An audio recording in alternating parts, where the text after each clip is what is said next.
Halo guys, balik lagi di Yuda Wiratek bersama gua Yuda. Kali ini gua mau bahas tentang iPhone 13 Pro dan iPhone 13 Pro Max di tahun 2023. By the way, gua punya unit iPhone 13 Pro dan gua nggak punya unit iPhone 13 Pro Max. Tapi gua udah pernah pakai iPhone 13 Pro Max sebelum gua hijrah ke iPhone 13 Pro aja. Dan gue udah pakai iPhone 13 seri Pro atau Pro Max ini udah hampir setahun ya, dari Januari 2023 sampai September ini ya, sekitar 9 bulan atau hampir 10 bulan sebelum gue ganti nanti ke iPhone seri yang di atasnya, mungkin 15 atau 15 Pro, gue belum ngerti sih. By the way, gue mau cerita aja, gue mau curhat tentang apakah iPhone 13 Pro ini atau 13 Pro Max ini masih worth it dengan harga yang sekarang di sekitar 13 jutaan untuk resmi Indonesia, di 13 Pro dan 13 Pro Max di sekitar 15 jutaan. Gua bahas tentang yang bekas ya, karena kalau misal yang baru udah susah banget didapetin di Indonesia. Mungkin di marketplace beberapa masih ada, tapi hanya untuk varian Pro Max di harga sekitar 16 juta. Dan menurut gua itu nggak worth it ya. Kalau kalian malah lebih pengen dapetin yang lebih murah, kalian cari aja yang versi garansi Inter. Tapi kalau keblokir bukan tanggung jawab gue ya.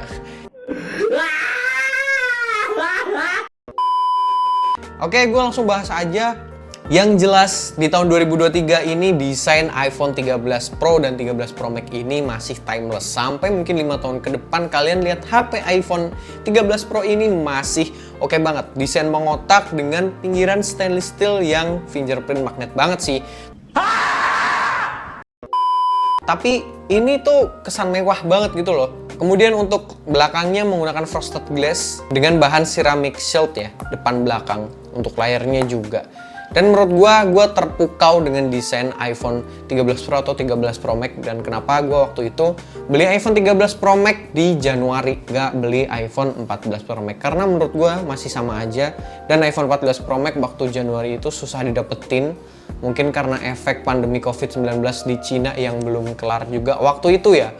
Kemudian untuk layarnya, iPhone 13 Pro atau 13 Pro Max ini yang pertama kali menggunakan 120Hz di smartphone iDevice. Karena sebelumnya di iPad Pro 2018 udah ada fitur 120Hz. Dan akhirnya keluar di iPhone untuk iPhone 13 Pro dan iPhone 13 Pro Max dengan 120Hz. Dan ini menurut gua worth it banget, enak banget dipakai, kayak buat scrolling tuh enak, buat ngegame tuh enak, kayak rasanya tuh flawless. Apalagi animasi di iOS itu menurut gue udah smooth. Bahkan yang 60Hz, gue pakai iPhone 11 tuh rasanya kayak smooth-smooth aja. Cuman ketika gue pakai iPhone 13 Pro, wih, nice. Ini smooth cuy, ini beda gitu. Lebih smooth lagi gitu. Dan ini yang menurut gue sekarang lo wajib sih beli iPhone 13 Pro ke atas. Karena kalau misal kalian beli yang base model, bahkan 15 base model, itu menurut gua nggak worth it. Tapi kalau misal preferensi kalian berbeda, it's okay, silahkan, nggak apa-apa gitu. Namun sayang banget di iPhone 13 Pro dan iPhone 13 Pro Max ini paling rawan kena kasus green screen.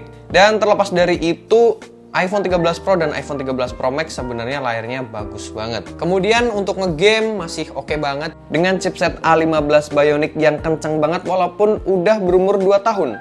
Cuman memang kalau buat ngegame kurangnya ya di baterainya aja. Selebihnya kalian bisa dapetin settingan tertinggi, tapi dengan resiko baterai cepat habis. Dan device ini, iPhone 13 Pro ini cukup lumayan cepat panas. Gak beda jauh lah sama iPhone 14 Pro atau iPhone 15 Pro ini yang katanya isu panas masih tetap ada di smartphone. Karena iPhone ini nggak prefer buat game sebenarnya, lebih ke videografi atau fotografi menurut gue ya, gue pribadi. Dan ngomongin fotografi, gue beli iPhone 13 Pro Max itu karena kemampuan kameranya. Jelas, karena waktu itu iPhone 14 Pro Max dan iPhone 13 Pro Max itu kayak bedanya dikit banget. Bedanya cuma di 48 megapiksel cuy, sama di action mode yang gue nggak pakai action mode cuy. Dan memang iPhone 13 Pro ini untuk ketiga kameranya menggunakan OIS dengan stabil. By the way, iPhone 13 Pro dan iPhone 13 Pro Max ini bisa ngerekam di 4K 60 fps dan ProRes 30 fps. Nah, ini adalah salah satu footage dari iPhone 13 Pro Max gua di ultra wide 1080p 60 fps tanpa menggunakan gimbal. Hasilnya sestabil ini. Ini adalah hasil kamera iPhone 13 Pro gua saat gua naik motor kemarin di jalan yang agak begitu rusak. Pada semua lensanya masih sestabil ini dengan resolusi 1080p 60 fps. Gimana? Oke banget kan? Bahkan di telefotonya juga stabil tuh. Kemudian ini adalah hasil perekaman pada kondisi low light di resolusi 1080p 60 fps. Terlihat untuk main cam-nya masih bagus banget, kecuali untuk ultra wide cam. Karena ya kebanyakan smartphone untuk ultra wide cam memang susah untuk di kondisi low light. Tapi ini masih berguna banget, usable banget hasil perekaman low light di iPhone 13 Pro ini. Untuk mode cinematic mode-nya, iPhone 13 Pro dan Pro Max ini mentok di 1080p 30 fps. Tapi hasilnya masih oke banget untuk tahun ini, lebih dari cukup dan usable lah. Kalau misal kalian mau buat video ala-ala bokeh gitu.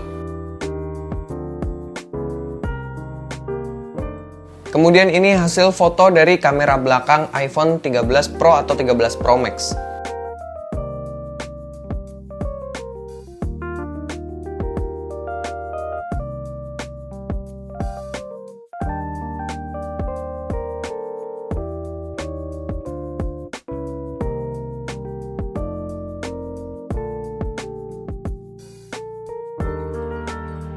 Kemudian ini hasil foto saat kondisi low light.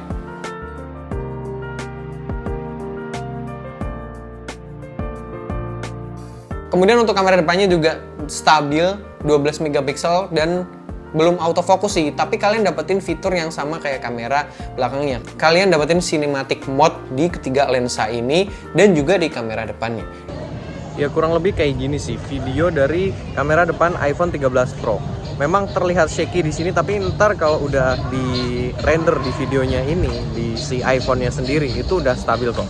Dan kalau untuk dynamic range-nya belakangnya sebenarnya agak begitu kelihatan, dan karena memang langitnya yang putih aja ya, nggak begitu biru, jadi agak susah mungkin si iPhone. Padahal kalau misal normal dapat banget sih dynamic range. Untuk kamera depannya emang oke banget lah buat kalian ngevlog, buat apa udah dapet banget. Detailnya oke nih, kelihatan semua. Kemudian ini untuk video cinematic mode kamera depannya. Menurut gue ini emang agak kurang kalau di daylight. Tapi kalau cukup buat ngevlog jarak deket kayak gini oke sih.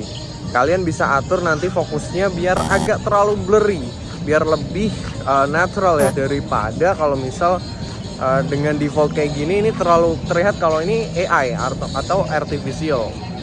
Itu sih paling. Kemudian untuk formatnya hanya mentok di 1080p 30 fps aja. Kalau misal mau yang 4K, upgrade ke varian 14 sih. Dan ini hasil foto dari kamera depannya, terlihat detail dengan warna yang natural dan dynamic range yang luas. Khas iPhone lah pokoknya. Paling itu aja sih curhat gua untuk iPhone 13 Pro. By the way, menurut gua juga kalian pilih 13 Pro aja, karena kalian dapetin fitur yang sama kayak iPhone 13 Pro Max, atau bahkan mirip banget dengan fitur iPhone 14 Pro dan iPhone 14 Pro Max.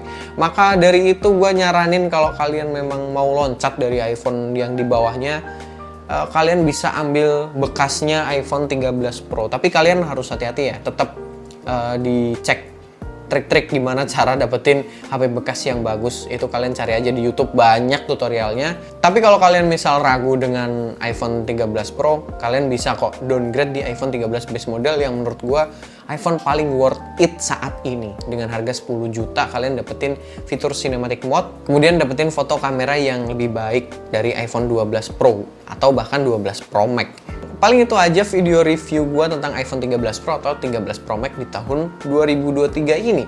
Pokoknya kesimpulannya iPhone ini tuh masih mumpuni banget di tahun 2023, 2024, 2025 masih oke banget. Oh iya, satu lagi, karena ini udah 5G juga, jadi kalian nggak perlu mikirin tentang kedepannya bakal dapat 5G apa enggak, pasti dapat. Itu aja sih. Terima kasih udah nonton video gua. Jangan lupa untuk komen di bawah ya, dan klik subscribe buat dapetin video terbaru dari gua secara gratis tentu saja. Terima kasih udah nonton video gua dan see you in the next video. Bye.